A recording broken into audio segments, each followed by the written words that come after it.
life, bro. Like, Yeah. You got to be on point all the time. So it's like, then that becomes a part of your life, and you forget that shit not even normal. That you know how on point we got to be out here. That shit is crazy. Yeah, but I think that you get to live a little bit more freely when you don't put things into the air. For sure. You know? Yeah, we ain't got When I'm not saying like, ain't smoking, hey, all type of shit. I step on anyone. You know, you good. Type shit. I mean, obviously, it's still people who just want what you have. Right. If you got a nice watch on and you by yourself and you don't put no bad energy out there, but shit, some got to eat, got to feed their family, however the case may be. So that's when the militant part comes into play, because sometimes people just unfortunately don't want to put in work and just want what you have. Right. You know? And that's a whole different conversation, because I ain't been rich forever. So I can't never sit and say that I don't know what it is. I know what it's like to not have no money in your bank account, you know? I fortunately don't know what it's like to not be able to feed your kids. But like, bro, I done been broke before. So like, who am I to tell? That's the double-ended side of like, who am I to tell not to go do what you gotta do? No, we need to tell them, no, don't go do that. See, Lil Yachty's friend is absolutely right. Because what Lil Yachty's sentiment does is perpetuate the cycle of just, hey, you know, my back is against the wall, let me rob somebody, let me sell some drugs. Lil Yachty's friend is trying to broach the sentiment of, listen, if you're back against the wall, there's still a way out.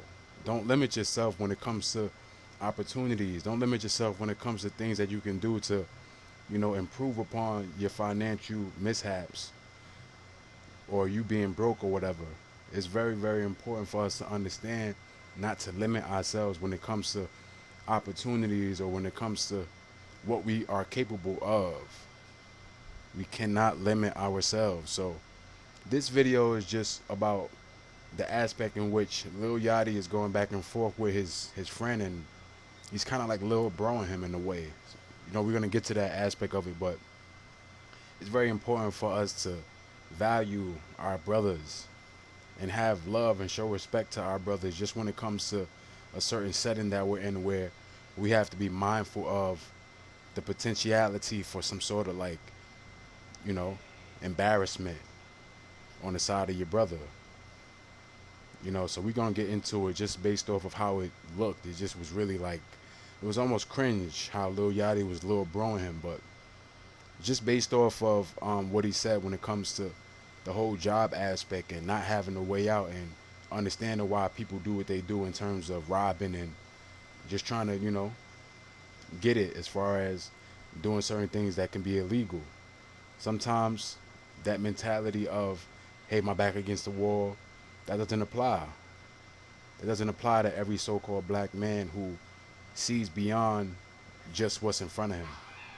He's not limited. He understands that there's opportunities beyond what he sees, you know? Other things you can do, bro. That's you what can guys- other things suggest, you can suggest other it things. all day, but Yeah, you can suggest it Like, like what? You ain't never we had a are job. men What for you gonna tell them to theyself. get a job? You gonna tell them to get a job? How could you Yes. tell them Yes, that? yes, I'd rather TS because you can even if I. And I But did then have- it's contradicting. it's not contradicting because I'm telling her what I would have did. I ain't finna go out. But you wouldn't have done it. I'm You not didn't gonna- get a I'm not job. about to go out We and were rob. scammers.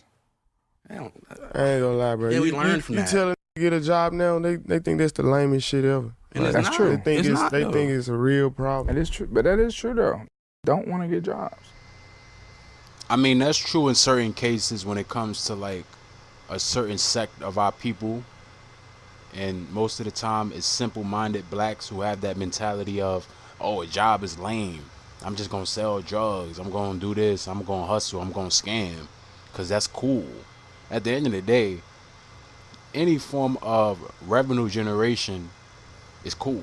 Like, you know, at the end of the day, if you're making money, you're making money. That's just that, like, scapegoat mentality, limiting yourself, where you're saying, oh, well, fuck a job, I'm just gonna sell drugs. No, get a job. Do it the right way. Do it the legal way. Avoid jail time. Avoid putting yourself in situations where you can get killed. That's wise thinking. That's cool.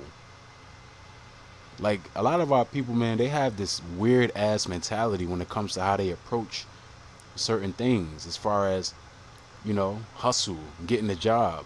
At the end of the day, any form of revenue generation is something that you should encourage. So getting a job, that's like, you shouldn't shun at that. Thank you. Thank you for telling me to get a job. I should. Right? Like, our people, man, the way we approach things when it comes to how we think about shit is just crazy. It's so off. That's how you know we just working at a low level, just in terms of how we approach and how we think about things. When you generate an income, that's stability. You want to be stable. Yeah, getting fast money is cool, and you getting it because you have a lot of weight that you selling, or you got a plug that you linked up with, and you cool with him and you comfortable, and sometimes he blesses you, sometimes he hits you on consignment and this and that. Like, I understand that aspect of the game, but at the end of the day, there's only two ways out of that. There's only two ways out of that. So it's very important for us to understand the aspect that's gonna really like help us in the long run when it comes to revenue generation. Like, those things, they subside in terms of, oh, let me sell drugs, let me rob somebody. Like, that's not sustainable. That's not, you're not gonna maintain that. That's not a career. So we have to think. That's the problem. We don't think. We have this impulsive mentality towards things where it's like we just got to get it fast. Fast money. Fast money is not stability. Fast money is not going to help you in the long run. Mitch, you wouldn't get a job. But not because I think it's lame. I'm just not on that, though. I don't think it's You're lame. not on it because you think it's lame. No, I'm not on it because I'm in the other shit now. No, you're not on it. Yeah, but you're not on. But you ain't always had money though, bro. I remember time when you ain't got nothing know what to do. You ain't get no job though. For a fact, you ain't get no job. Especially when your homeboys coming home in the Bentley, goddamn flexing. Nigga, I was flexing on. You ain't get no job. Hell no. Nah. It didn't make sense. How am I gonna tell you just came home in a Bentley, problem, bro? Like, Like, count your pockets. it ain't even just that. It's just like sometimes like your partners don't understand. Like, y'all don't have the same lifestyle. So like, you know what I'm saying? Everything ain't for everybody. So like that goes with the. That's a fact. I can't get no job. I ain't finna do this. I ain't finna do that. Right. Because they wanna live like the rapper. They want to Everybody live wanna live like the rapper Yeah, nowadays. the athletes too. Yeah. Yeah. But it's other. I trade spots with athletes right now. A lot of times I've said I would definitely trade with an athlete, except the fact that a lot of athletes be dumb, corny, bro. You could be rich, but you can't teach swag. Yeah. That's just being That's a the rapper. one thing. Being a rapper, you just have like, not every rapper got swag, but That's the one most rappers, you just naturally are cool. You know. See, that's all like surface level stuff, just in regards to wanting to be like the rapper. That's all the stuff that you see on his face. You don't really understand what goes on in the undertone or the intricacies of what a rapper has to go through, especially on a level of a Lil Yachty. Lil Yachty had to dress up like Oprah in order for him to be in the position that he's at. If you understand what I'm saying. He had to dress up like a woman to be where he's at right now, because he reinvigorated his career. Like, he was known as someone who was pretty much a joke until, he leveled up and changed the way he approached music, so on and so forth. That also was a form of rebirth, just in regards to his programming. After the Oprah Winfrey video where he did that song with Drake and the Baby, everything changed for Lil Yachty. But just to go back to what he was talking about in regards to not having a job, it's like a double-edged sword with that, because on the other hand, you could be encouraged to want to be in that position by doing things within, its legal realm. You know what I mean? By doing things legally. Instead of saying, oh, well, you got to get it, or you have to do certain things just to make ends meet in regards to fast money.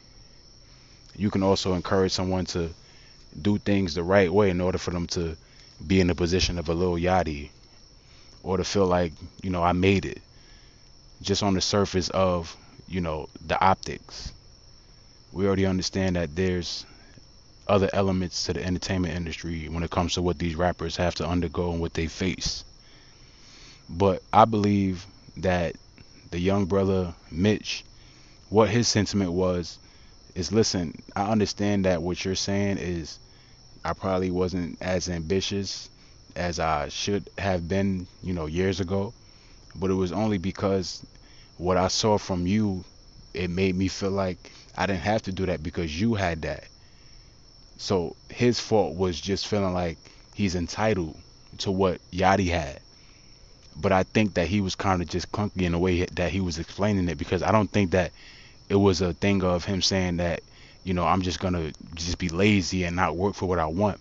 It was just more like, hey, that would make someone not want to, go as hard as they should because they see that their friend is able to get it, knowing that, this is my man, so he's gonna help me, or he's gonna put me on, or he's gonna, give me some money, so on and so forth. You know, I feel like he kind of broached the sentiment of, hey, it's almost human nature. Even though you don't want to jump to that excuse, but I kind of understand where he was getting at. But it's important for you to encourage your friend to want to get a job. But just in terms of the public embarrassment of, hey, like, you ain't have a job, you never worked, it's just like, you don't have to go there with it. So that was the aspect of Yachty kind of shaming his friend, and it wasn't right. Come on. So let's go back to 2015. We was at my mama's house, right? I'm at my mama's house. Now Mitch is like 2-3 years older than me. All right. Now Mitch came to me, and for many years, you didn't just start making beats, by the way. You've been making beats since who knows how long you've been making beats for, a very long time. All right. And up until how long have we been doing this? Okay, so up until about maybe a year and a half ago, 2 years ago, what you spent a lot of time trying to find your steps. Right. Right, but so That's my point. No. Imagine if you didn't have a friend who's already extremely successful to help you get on your feet. A lot of people don't have that. So what I'm saying is, what do you say? Because you didn't want to get a job. I never even suggested you get a job because I knew you wouldn't get a job. So what do you say to a who like, hey, I see a with a shiny watch. I got a gun, a dusty gun. It's gonna take a shiny watch. You know what I'm saying? What are you telling? I'm not gonna encourage it, but you gotta think about people got families. What I'm telling you is, it's shit you can tell. What? Even like if but I'm telling you, think about yourself. Listen though. Even if then, that's the point I'm trying to make to you, bro. What point? Even if I wasn't doing shit righteous then, older now, so I would not tell it to do anything like I was doing back then, bro. But that's what I'm trying to tell you. That's fine, but that's because you've been through years of development, bro. That's the point of it. So I can. That's the point. But think about, remove me from this situation. Remove me. I was never in your life. What the f would you have been doing? I feel like you might have been doing that shit. Who knows what you would have been doing if you ain't have a to show you. What are you saying, bro? I'm saying that what you're saying is not. You're not like, it's not true. You wouldn't tell him, hey man, just go get a job, man. No, I ain't saying no. That's not what I said. I ain't saying I would tell a nigga to go get a job. See, Yachty is just being narcissistic here. All he's saying is pretty much, where would you been at if it wasn't for me? And it's like, you don't even have to push that. You don't even have to do that. Because what the brother's point was in regards to Yachty's friend is that he's at a position where he can tell a person that has that mindset to want to rob or steal or kill just to get a bag that, hey, you don't have to go that route because I've matured and I understand that there's a better way. And even with the sentiment that the young brother was broaching in regards to Yachty's friend, even back then, he probably still would have been encouraged to do something that was righteous. It's just that he probably felt, like I said, not as compelled because of his friend Yachty and the position that he was in. And I also think Mitch's thing is like, hey, I probably wouldn't tell a person to go get a job, but I also wouldn't encourage him to rob and steal. That's the overall point. Yachty is encouraging that. That's how you know he's working in that talebearer mentality. We're going to get to that as well. But in Proverbs 25, verse 9, it says, debate thy cause with thy neighbor himself, and discover not a secret to another. And this is what you saw with this whole aspect where he's displaying that in front of a guest, which is optically not cool. Lest he that hear fit put thee to shame, and thine infamy turn not away. Yachty wasn't in no shame because he played the role of the bullier. And Mitch is like the little bro, even though he's younger. Yachty's younger than Mitch, but Yachty at times he likes to little bro Mitch. So it's kind of like that power trip, that hierarchy type of mentality.